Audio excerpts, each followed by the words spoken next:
Hello, this is Jay Wood, and I'm coming to you from East Rosebud Fly and Tackle in Billings, Montana. This session we're going to do a little sow bug pattern for a river called the Bighorn. This is one of my favorites down there, and it's called a rainbow sow bug.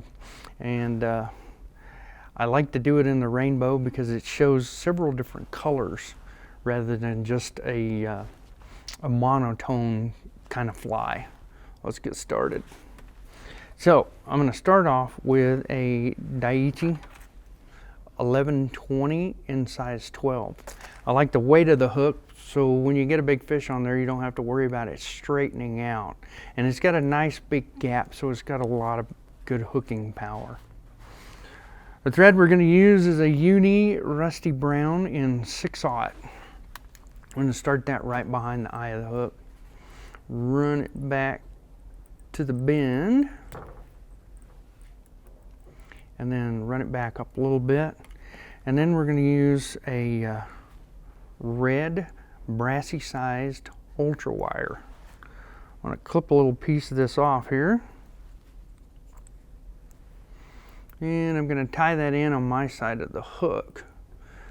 Now you can also add weight to these flies, but I really don't like to, because I'd rather fish this and add weight to the leader, and it just lets the fly act a little bit more naturally in the water column. So once I've got my wire on there, I'm going to put the back on, and this is a large pearl tinsel. And I'm going to put a little piece of this on there. So I want to tie this in where it's right up on top of the back. We're going to fold it over later and make the back of the fly, and it causes a separation in the dubbing. So I'll run that back to the same spot where I ran my thread over the wire.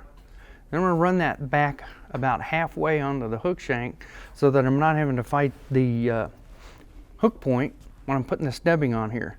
Now this dubbing is a special blend that I make using CCT fibers.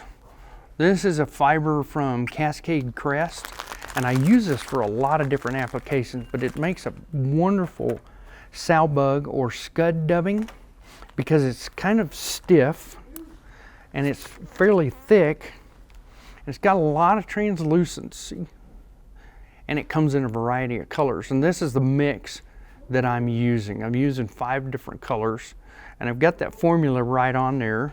So I'll just put bundles of this, cut them up about 1/2 to 3/8 of an inch long, put them in a blender, and just blend them up. And you can see what we come up with. It's got a little bit of pink, a little bit of red, some tan, and some silver in there. So when you look at the fly, it's very multicolored. Now, I'm going to dub this on here in little bunches.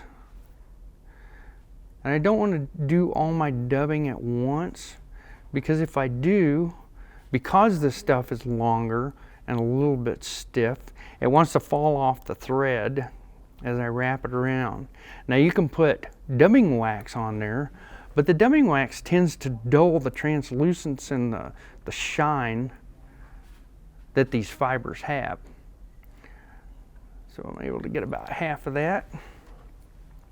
And I'm just dipping my fingers in water for moisture, and that helps me get a little bit of purchase on the dubbing as I spin it onto the thread.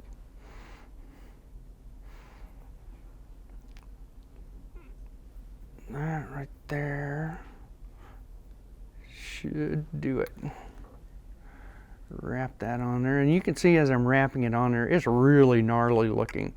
There's nothing smooth and pretty about this at all. I got that wrapped up to the head. I'm going to pull that back over, and I want it right dead up on top. Pull those fibers out of the way, use my nail to hold that tinsel in place, make a couple of wraps. Then I'm going to go back, a couple more wraps, fold that tinsel over and then lock it down with 2 wraps. Snip it off. Now I'm going to wrap my wire, and I just want to create some segmentation. You want to be careful, kind of keep your back on the top of the hook shank, and you're going to get 4 or 5 good wraps on it. You come up to right behind the eye, make a full wrap around that, and that'll help you build up the bulk of the head. I'm going to go behind the wire with my thread, and in front, behind, in front, and behind, and then make 3 or 4 good solid wraps behind, so that it locks that wire down, then I can just helicopter it off. I'll put a whip finish right over the top of that. Completely cover that up. Clip my thread. Now I'm going to use a brush. I like this. This is actually a manicure brush for like eyebrows or mustache. And I'm going to pick this out, but only on the sides. I don't really want it on the bottom. We're not doing a scud here. We're doing a sow bug, and the sow bugs are kind of flat. Their legs poke out to the side. And I like the way this brush, as opposed to, or this comb, as opposed to a dubbing teaser, really combs that stuff straight out. Just keep working it till you get it. You can see I'm getting a nice, big, wide profile on that. And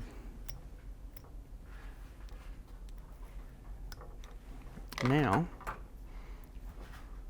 once I've got that all worked out, I'm going to take it and just trim it to size. First cut it flat on top and bottom.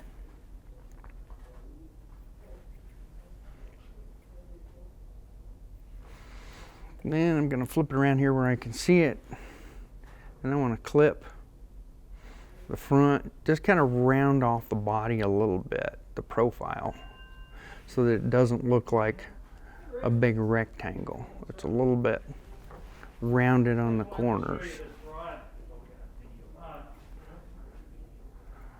Get all the really wild stuff out of the way.